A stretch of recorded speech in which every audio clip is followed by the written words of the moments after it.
So I want to talk a little bit more about post-processing workflows because enough people are not talking about them, and they really do help take your image up to that next level, right? So typically I use Photoshop to do all of my post-production, but recently the folks down at Boris Effects reached out to me to try one of their plugins.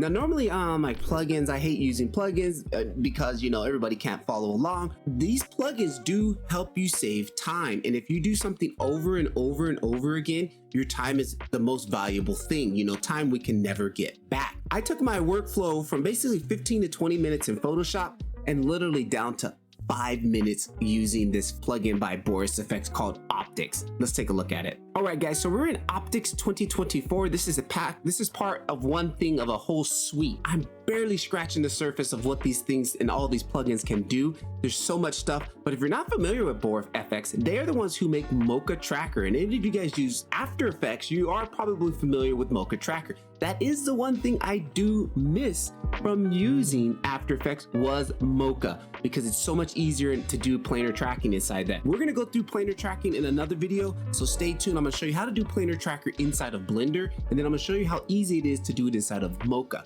But for now, I'm gonna quickly show you my post-processing that I'm working on here. This is my new thing. I wanna go ahead and bring in my image here. Now, this is the image I have. Now, I'm just gonna walk through quickly how I normally do post-processing and the things that I do to my image. For example, this image here, after it comes out of Blender, again, trying to get it as close to perfect coming out of Blender, so I have to do less work post-processing. I got my levels on. Now, typically what I like to do is adjust my levels. So if I come to here and then Photoshop, I will go to camera raw, and most of the time I would just hit auto adjust and then adjust from there. Well, here's my auto adjust. So here I got a couple extra options. I got auto adjust levels, colors, contrast. Well, I'm gonna go to levels because I typically do that, okay, all the time. But look at all these other presets I have, guys. Color correction, curve, development, enhancement. There is so much more stuff here. I do like to add a curve on it. So what I'm gonna do is come up here, click on this, add a layer, and then I'm gonna go to curves. And then again, boom, look at these presets. That just saves me so much more time that I just, you know, it's just all about time, guys. And let's see here, high contrast. Look, we got a high contrast.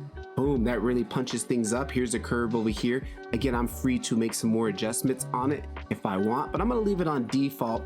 And what I'm actually going to do is I'm gonna switch this from curves to levels.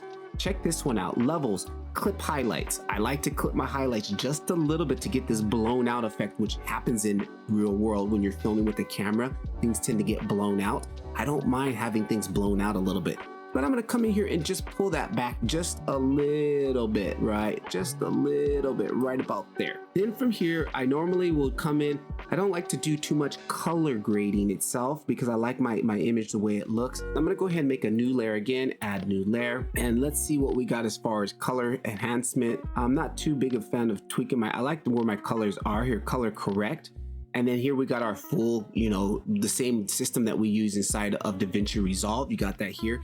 And a whole bunch of presets here on the side. Look at these movie looks. Blade Runner, Blade Runner 2, The Chronos of Narnia, or whatever that, Clash of the Titans, Close Encounters of a Third Kind. That's actually, oh, that looks really cool. Cocoon, classic movie, right? So we got all of these here, but I'm gonna leave it at default because I'm not gonna do any color correction. But typically next what I would do is add a little bit of glow and stuff like that. And in Photoshop, I have to break this down and add a blur layer, and then take the blur layer, crunch it down, and then I paint it in where I want it to be. So what I'm gonna do here, instead of color correct, I'll go back to filters. I'm gonna go to light, and look at this. Look at all this stuff here we got. Absolutely so many cool effects. Like I really wanna use this one. I haven't found a use for it yet, but look at that. Even though it's turned up a little bit, if I turn it down a little bit here, look at that. Let's bring it, let's just creep it in there a little bit so it's just noticeable. Ooh, I like that. And then see here, like it's showing up here. Now there is like a magic mask mode, which I just haven't figured out yet because I'm just starting to scratch the surface on this. Future me here, I did actually figure out how to do a mask. It's really easy. Actually, if you just click this little plus button here, you get all of these different types of tools to make a mask. For example, if I just click easy mask, and then I can just draw where I want the mask to be, and then also draw where I don't want the mask to be.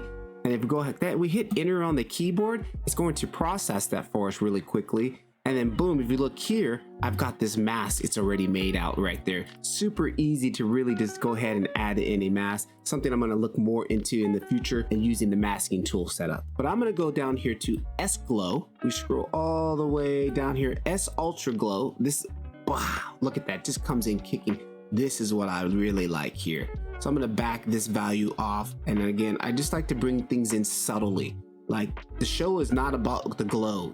The show is about the shader ball, right? So I just want to have this in very subtle. I'm gonna crank up the threshold a little bit also so I can get it to more focus on the globe in this area right here. And I think that's it. Check this out. If we hit before and after, we can do a before and after scrape. Look at this. Before, after, before, after. Very subtle stuff, right? I don't want too much. And then from here, I would add in some grain. Okay, so let's come back up here.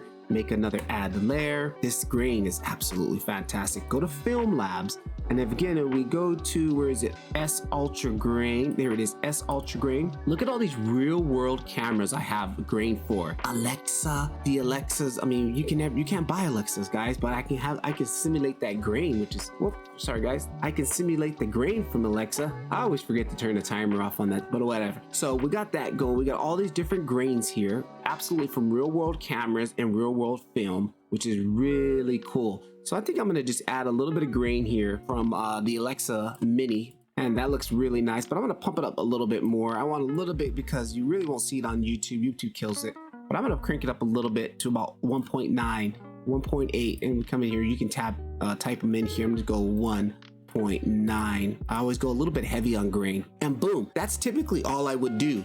Now that took 6 minutes. That took 6 minutes. A lot quicker, guys.